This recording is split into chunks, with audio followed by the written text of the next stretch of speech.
प्यारे बच्चों, बीच में कुछ टेक्निकल फॉल्ट आ गया जिसके कारण लाइव क्लास बाधित हो गई, पर कोई बात नहीं बच्चों, जब चाह है तो हर चीज़ संभव है। तो प्यारे बच्चों, आपके लिए आगे का जो सेशन है उसको रिकॉर्ड कर रहा हूँ, और आपके पास यार जो चौथा प्रश्न था वो था यार सौर मंडल के किस ग्रह का घनत्व सबसे कम है। देखो यार, घनत्व मतलब घना, कौन सबसे कम घना है, समझे बात। प्यारे बच्चों, सबसे कम घना वाला जो ग्रह है वो यार शनि है, क्योंकि जो शनि ग्रह है वो 95% यार हाइड्रोजन गैस का बना हुआ है। गैस का बना हुआ है, कौन गैस? तो हाइड्रोजन। सबसे कम घनत्व, सबसे कम घना भाई, एक आपका सॉलिड है, एक आपका लिक्विड है, और एक आपका गैस है प्यारे बच्चों, तो गैस सबसे कम घना होगा। तो सबसे कम घना वाला जो ग्रह है वो शनि है, और सबसे ज़्यादा जो घना है, सबसे जो ज़्यादा घना है वो आपका यार पृथ्वी है। प्यारे बच्चों, सौर मंडल एक आपको बहुत महत्वपूर्ण टॉपिक है, और इससे यार आपके प्रश्न पक्का एक रहेंगे। तो 5-7 मिनट समय दीजिए, सौर मंडल को थोड़ा सा आप फिर से रिवाइज कर लीजिए, क्लियर कर लीजिए। मुझे पूरा विश्वास है कि इससे ज़्यादा प्रश्न आपको नहीं आएगा। बच्चों, सबसे पहले यार सौर मंडल को खोजने वाले थे कोपरनिकस। जब पूछा जाए कि सौर मंडल का खोज किसने किया, तो आपको यार सिंपल कहना है यार कोपरनिकस। 16वीं सदी में। बच्चों, ग्रहों के गति का नियम केपलर और प्रकाश का गति रोमर, लेकिन सौर मंडल को खोजने वाले कोपरनिकस। कोपरनिकस ने कहा कि भाई सौर मंडल के बीच में आपका यार सूर्य है, सन है, और जो सबसे पहला ग्रह है वो आपका यार बुध है। जो दूसरा ग्रह है, जो सबसे चमकीला ग्रह है प्यारे बच्चों, वो क्या है? शुक्र है, वीनस है, इसको इंग्लिश में वीनस कहते हैं। तीसरा ग्रह प्यारे बच्चों, जिसे हम नीला ग्रह कहते हैं, ये आपका यार पृथ्वी है। और चौथा, जिसको हम लोग यार लाल ग्रह कहते हैं, ये आपका खुद आप जान रहे हैं कि मंगल है। प्यारे बच्चों, मंगल के बाद आपका यार ये पीला वाला जो सबसे बड़का ग्रह है, इसे हम कहते हैं यार क्या? तो बृहस्पति, जुपिटर, आपका जुपिटर। आगे जाके बच्चों, ये जो यार जो काला ग्रह है ना, और जिसके चारों ओर आपको यार इसके वलय हैं, चक्र हैं, ये ग्रह आपका यह है शनि। प्यारे बच्चों, शनि के बाद आप खुद जान रहे हैं कि जो ग्रह है वो हरा ग्रह है, लेटा हुआ ग्रह है, और इस ग्रह का नाम आपका क्या है बच्चों? तो अरुण। अरुण। और जो सूर्य से जो सबसे दूर वाला ग्रह है, ये भी यार हरा ही है, और इस ग्रह को हम लोग कहते हैं वरुण। तो प्यारे बच्चों, सौर मंडल में कितने ग्रह हुए? 8। और क्रम के हिसाब से देख लीजिए, पहला बुध, शुक्र, पृथ्वी, मंगल, बृहस्पति पीला ग्रह, शनि काला ग्रह, अरुण हरा ग्रह और लेटा हुआ ग्रह, और वरुण सूर्य से सबसे दूर वाला ग्रह।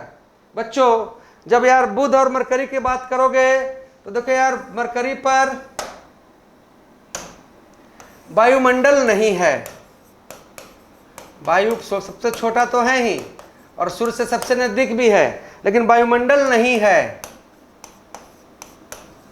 तो पूछा जाए कि किस ग्रह के ऊपर वायुमंडल नहीं है, तो शनि ग्रह के ऊपर, बुध ग्रह के ऊपर, मरकरी के ऊपर।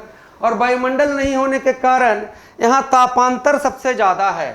दूसरा पॉइंट पूछा जाए कि किस ग्रह पर तापांतर सर्वाधिक होगा, सबसे ज़्यादा होगा, तो तापांतर सबसे ज़्यादा आपको यार बुध का होगा।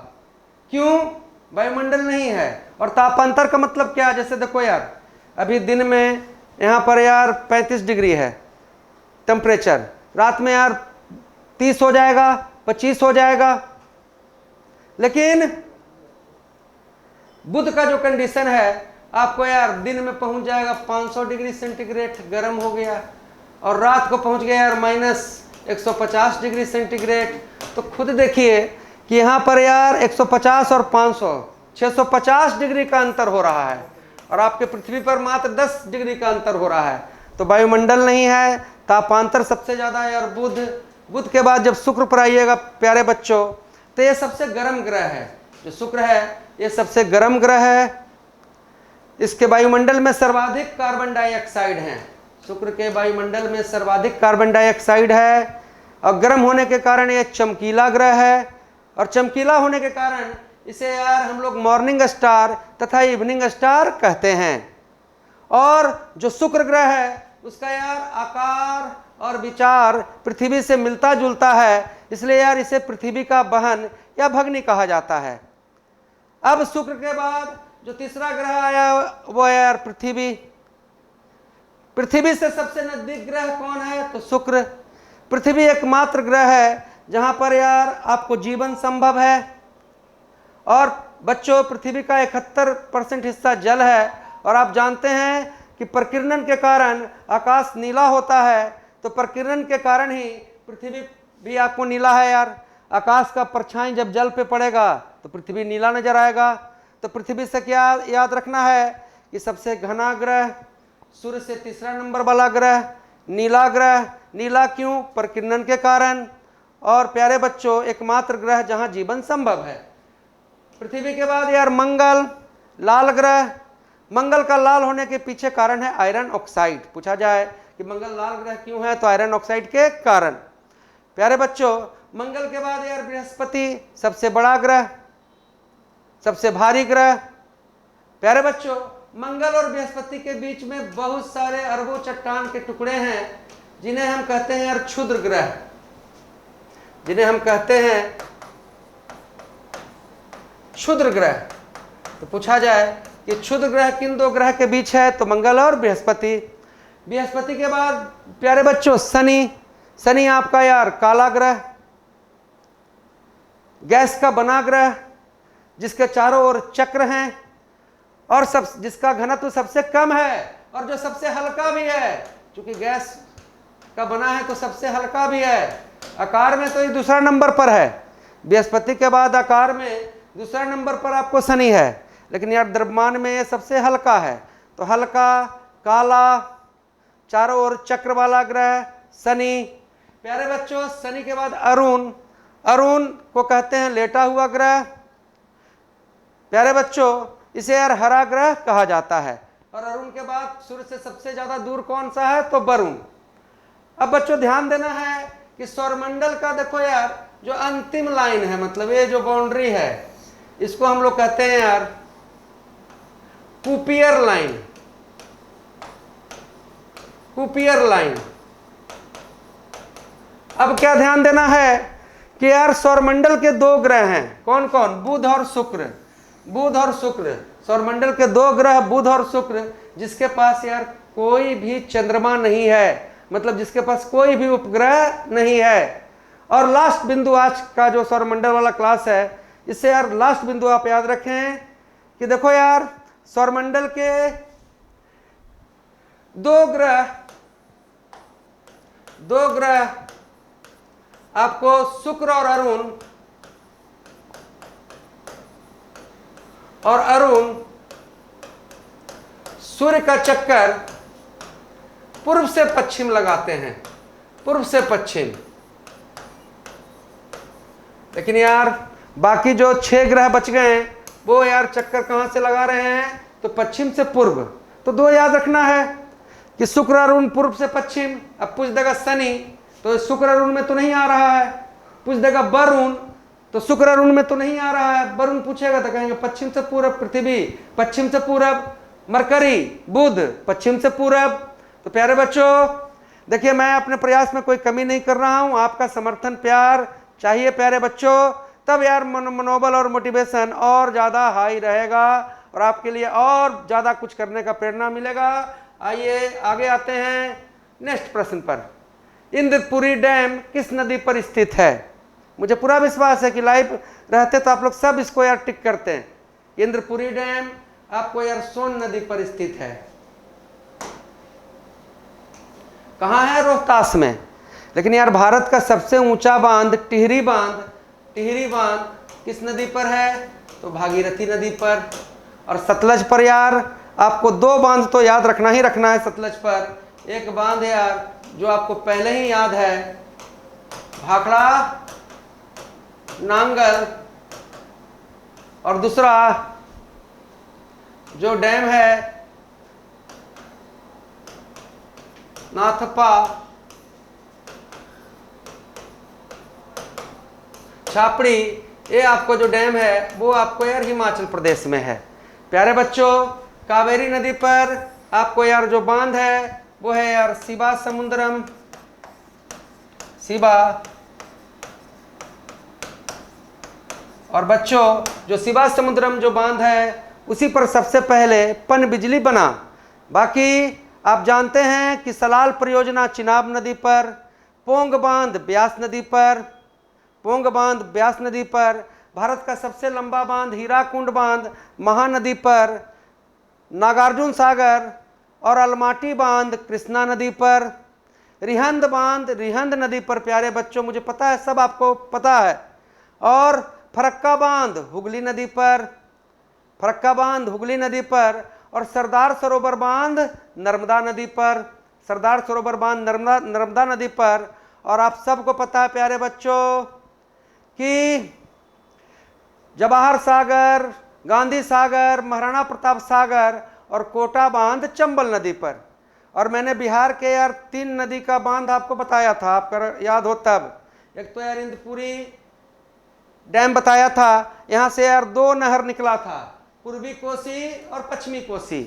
लेकिन बिहार में यार गंडक नदी पर भैंसा लोटन में बांध है, पश्चिम चंपारण में त्रिवेणीगंज जगह है ना। तो प्यारे बच्चों भारत का जो बिहार का जो सबसे लंबा नहर है, सबसे यार लंबा नहर आप सबको बस बताया हुआ है त्रिवेणी नहर। और कौन नदी भाई? तो गंडक, गंडक। मैंने यार आपको सारण नहर भी के बारे में भी बताया था, ये भी गंडक से। ताउर नहर ये भी यार आपका गंडक से। और कोसी पर बांध है सप्तकोशिक, जो नेपाल और भारत के मदद से बन रहा है, कोलैबोरेशन से बन रहा है। और कोसी का यार नहर क्या क्या मैंने बताया था, पूर्वी कोसी, पश्चिमी कोसी और रामपुरा नहर, रामपुरा नहर। चलिए आते हैं प्यारे बच्चों नेक्स्ट प्रश्न पर। हड़प्पा सप्ताह में लिपस्टिक कहाँ से मिला?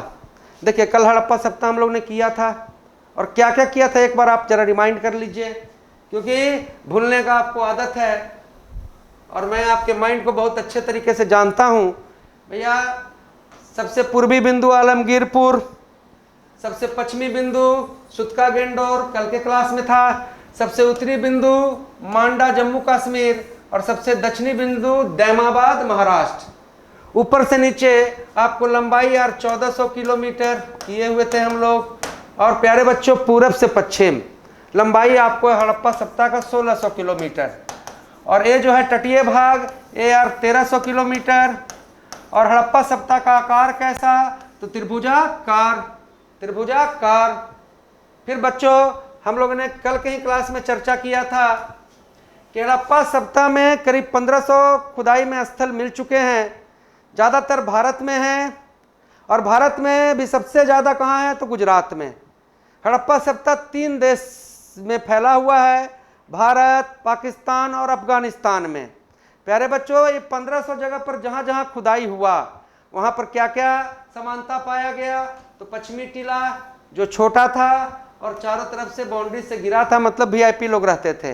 दूसरा यार पूर्वी टीला बड़ा और बिना यार घेरा हुआ आम लोगों के लिए। लेकिन एक जगह था गुजरात का धौलावीरा जहाँ पर आपको यार 3 टीला मिला। प्यारे बच्चों हम लोगों ने कल किया था कि चुनहुदड़ो एक जगह है जहां पर यार कोई दुर्ग नहीं था। टीला तो 2 ही है, 1500 जगह में सिर्फ एक ही जगह धौलावीरा में ही 3 टीला है।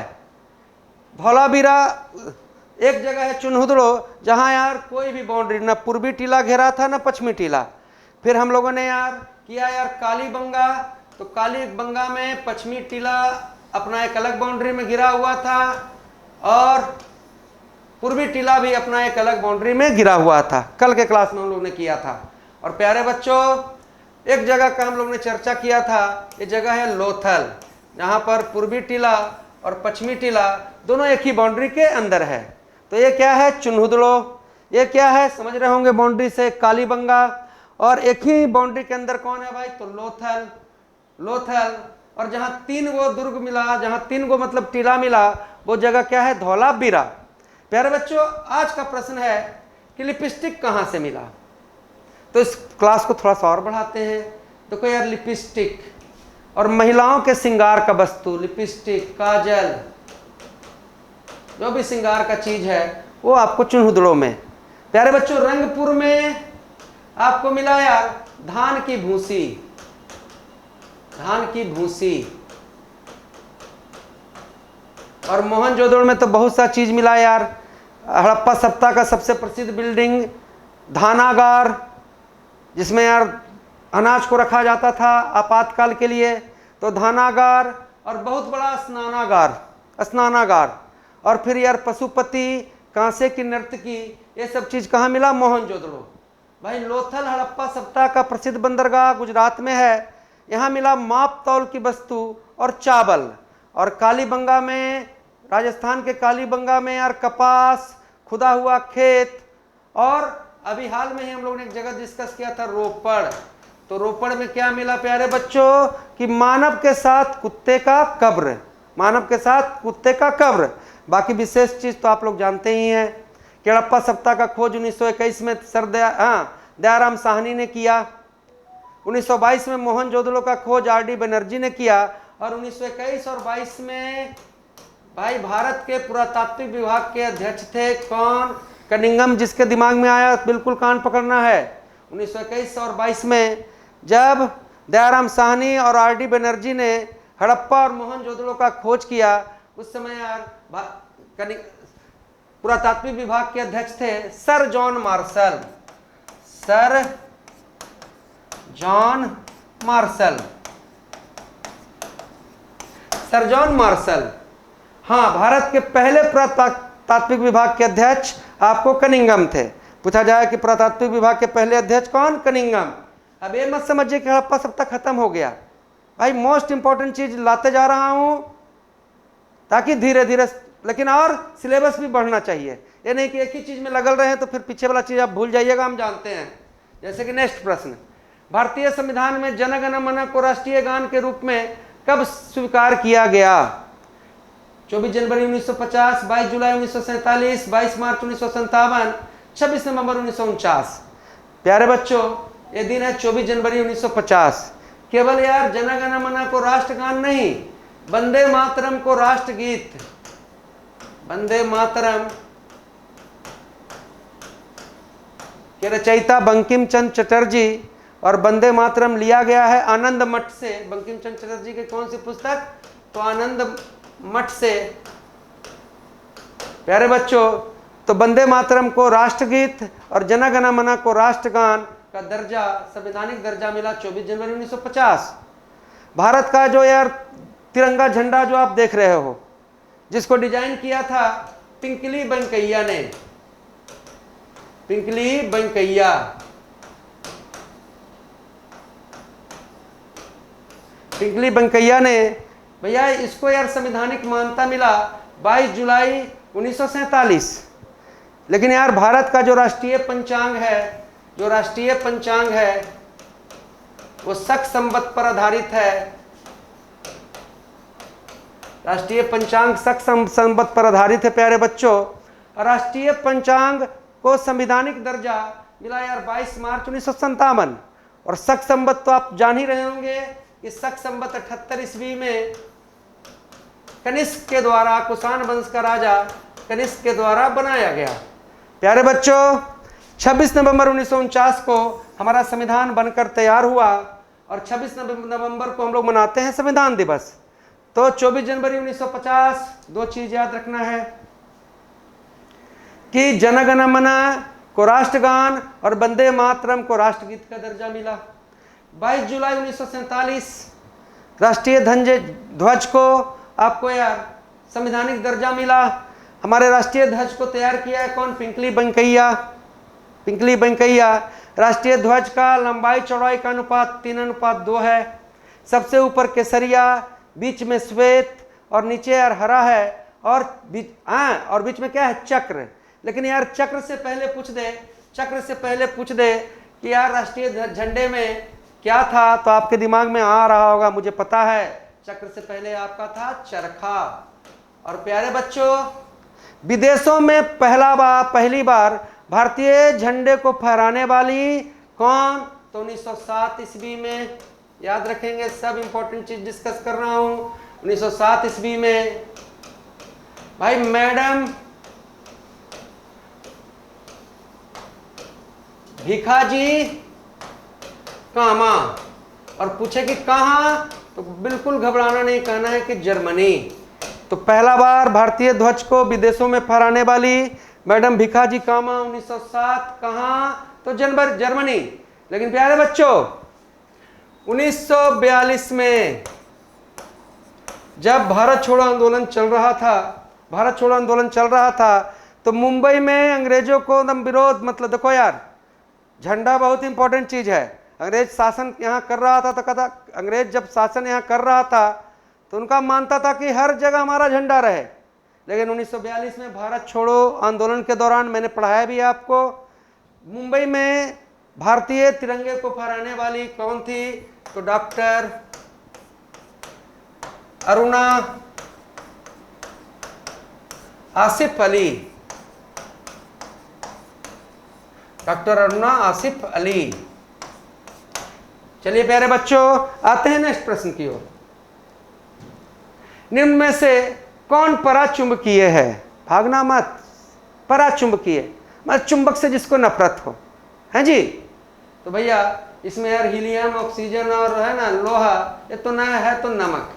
लेकिन अब टिक करके भागेंगे तो समस्या का समाधान नहीं होगा, समस्या और बढ़ ही जाएगा। नमक, इसको यार 2 मिनट समय दीजिए, बिल्कुल हमेशा के लिए समझ जाइएगा, इसमें कभी मिस नहीं कीजिएगा।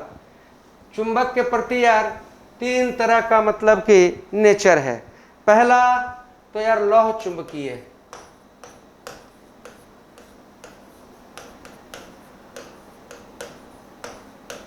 अब लौह चुंबकीय में कुछ नहीं, आपको निकेल, कोबाल्ट और लोहा को रखना है याद। निकेल, कोबाल्ट और लोहा, लौह चुंबकीय। जो चुंबक से पूरी तरह से मतलब कि प्यार करे, चुंबक देखे तो उसमें तुरंत आकर्षित हो जाए। लौह चुंबकीय के बाद प्यारे बच्चों आपका यार दूसरा जो है वो अनुचुंबकीय।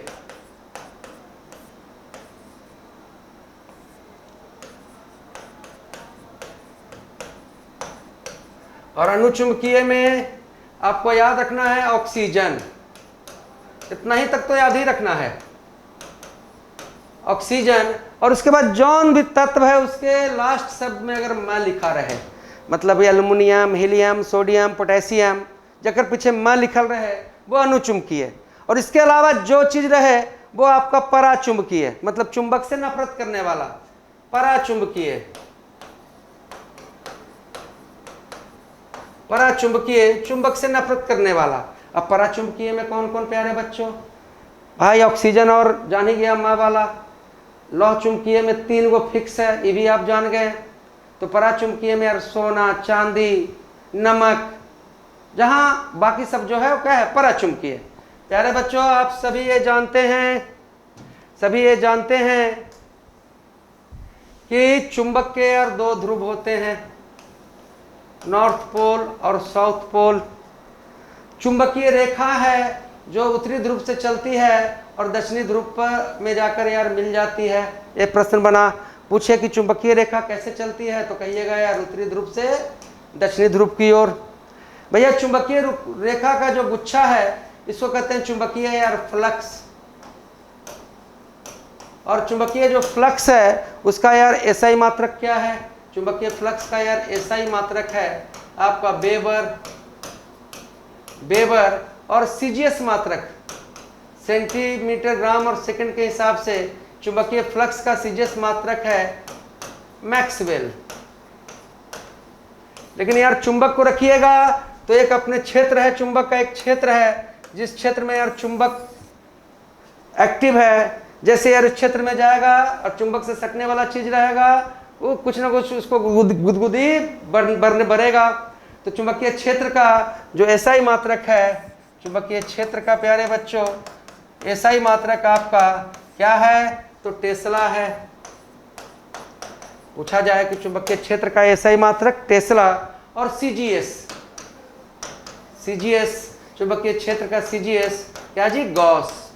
भाई क्लास में जानबूझकर ऐसा मिसलिनियस ला रहा हूँ क्योंकि उसमें आपका science, GK, biology, chemistry, history, civics, geography, statics, current affair सब चीज़ हो सके। चलिए बच्चों चाहते हैं अगला प्रश्न पर। अगर द्रव्यमान 500 ग्राम है और वेग 20 मीटर प्रति सेकंड है तो गतिज ऊर्जा का सूत्र, गतिज ऊर्जा क्या होगा। चलिए यहाँ से कितना चीज़ जान लेना है आज आपको। देखिए यार गतिज ऊर्जा का पहले यार सूत्र क्या हो गया, 1/2 mv²। m मतलब द्रव्यमान और v मतलब वेग।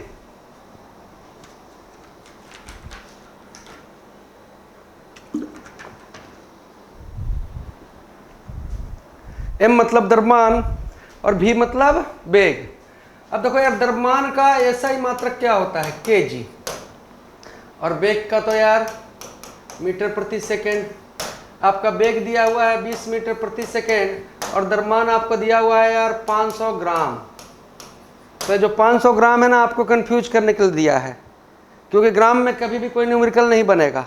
जब भी न्यूमेरिकल बनेगा तो एसआई मात्रक उसको एसआई यूनिट में बनेगा।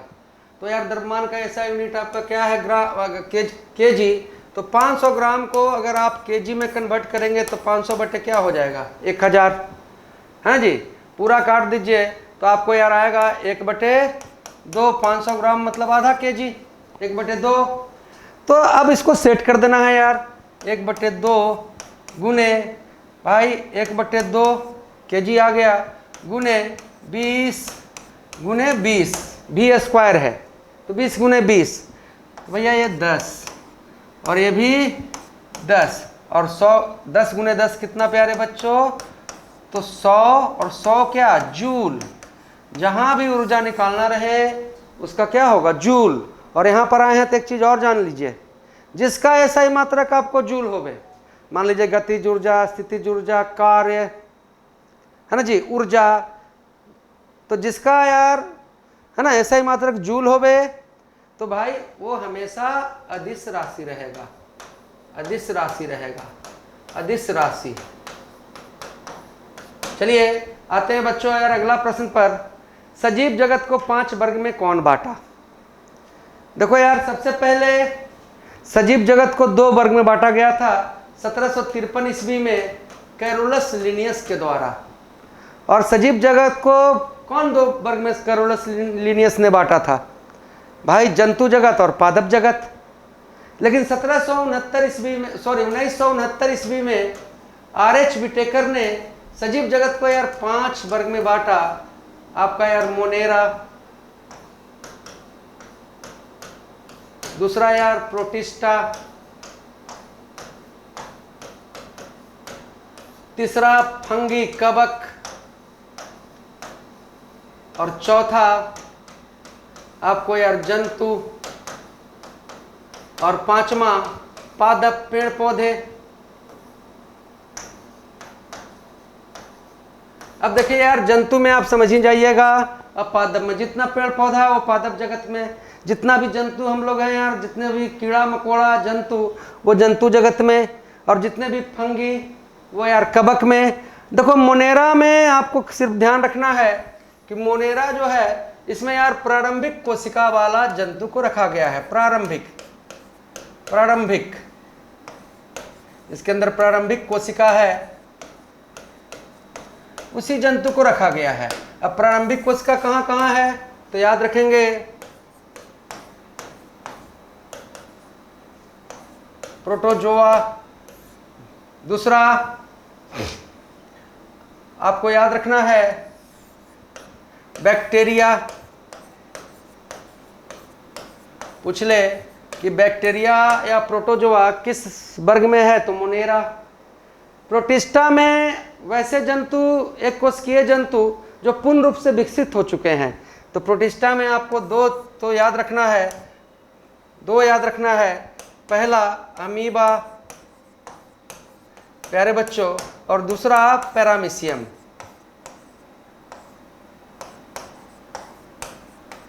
पैरामीशियम।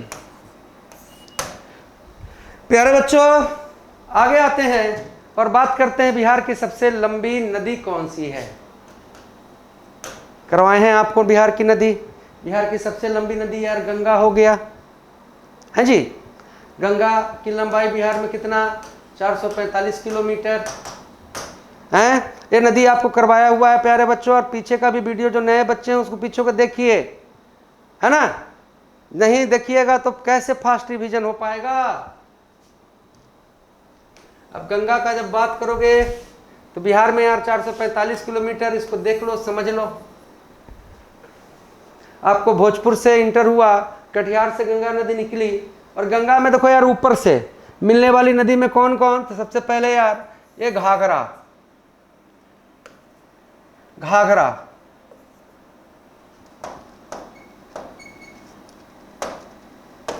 ये आपका यार घाघरा। दूसरा यार पश्चिम चंपारण से होते हुए सोमेश्वर की पहाड़ी से निकला यार गंडक। तीसरा यार बूढ़ी गंडक, है ना।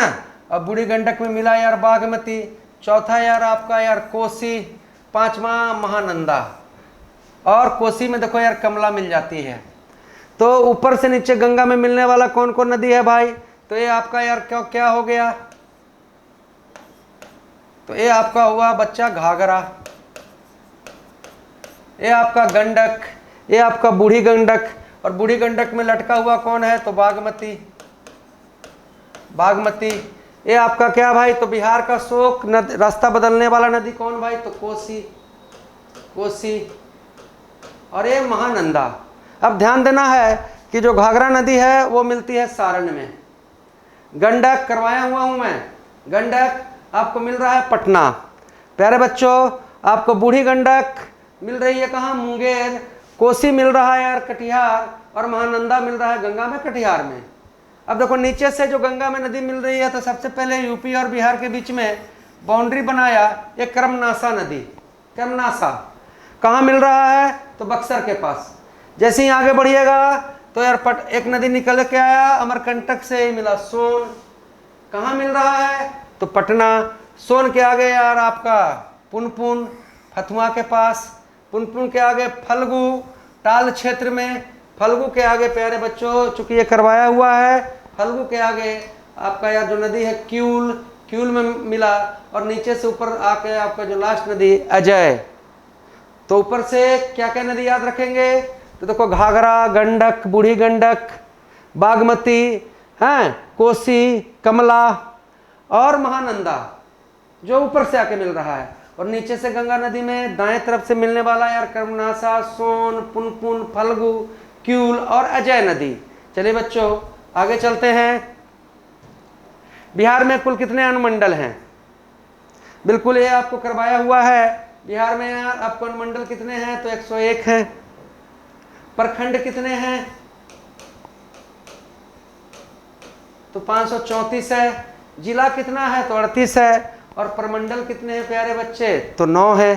प्रमंडल कितने हैं, 9 हैं। प्यारे बच्चों बिहार का कौन सा जिला उत्तर प्रदेश के साथ सीमा साझा नहीं करता है। देखो यार मैं पूरा अच्छे तरीके से करवाया हूं, लेकिन मैं जानता हूं कि कुछ ना कुछ तो मिस्टेक आप कीजिएगा। भाई सुन लो फिर से। भाई बिहार के उत्तर में नेपाल, और नेपाल से मिलने वाला देखो जिला कौन कौन, पश्चिम चंपारण, पूर्वी चंपारण, सीतामढ़ी, शिवहर नहीं सीतामढ़ी, मधुबनी, अररिया, सुपौल, किशनगंज। 7 जिला। पश्चिम चंपारण, पूर्वी चंपारण, सीतामढ़ी, मधुबनी, अररिया, सुपौल और किशनगंज, जो नेपाल से स्पर्श करता है। और बिहार के यार पूरब में इस साइड यार किससे, तो पश्चिम बंगाल से। तो पश्चिम बंगाल के स्पर्श में कौन कौन, तो पूर्णिया, कटिहार, किशनगंज। पूर्णिया, कटिहार, किशनगंज। और दक्षिण में बिहार के यार दक्षिण में आपको यार यहाँ से कौन सा राज्य है, तो झारखंड है। तो झारखंड में कौन कौन भाई, तो देखो यार कटिहार, बांका, हैं, भागलपुर। प्यारे बच्चों, जमुई, नवादा, गया, औरंगाबाद और रोहतास। कितने जिले हैं? तो 8 जिले। कटिहार, बांका, भागलपुर, जमुई, नवादा, गया, औरंगाबाद और रोहतास। और उत्तर प्रदेश से बिहार के कितने जिले मिल रहे हैं प्यारे बच्चों? तो उत्तर प्रदेश से भी 8 जिला। कौन कौन? सोचो मन में, नीचे से यार। कौन?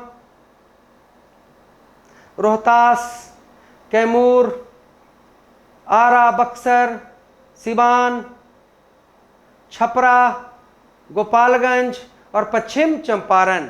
तो प्यारे बच्चों, टेक्निकल फॉल्ट हो गया, लेकिन यार फिर भी अब जो हम माइंड में कंटेंट लेके आपके लिए आए हैं उतना तो यार देके जाएंगे। और जितना समर्थन और जितना प्यार से भाई लगे हुए हैं, तो आपको भी यार यहाँ तक पहुँचे हैं, क्लास अच्छा लगता है तो इसको बहलाइए। इसको अब तक अगर आप फैला के रखते हैं तो आपको यार सारा चीज़ यहाँ से मिल जाता। प्यारे बच्चों, आप सबको बहुत बहुत प्यार। जय हिंद, जय भारत।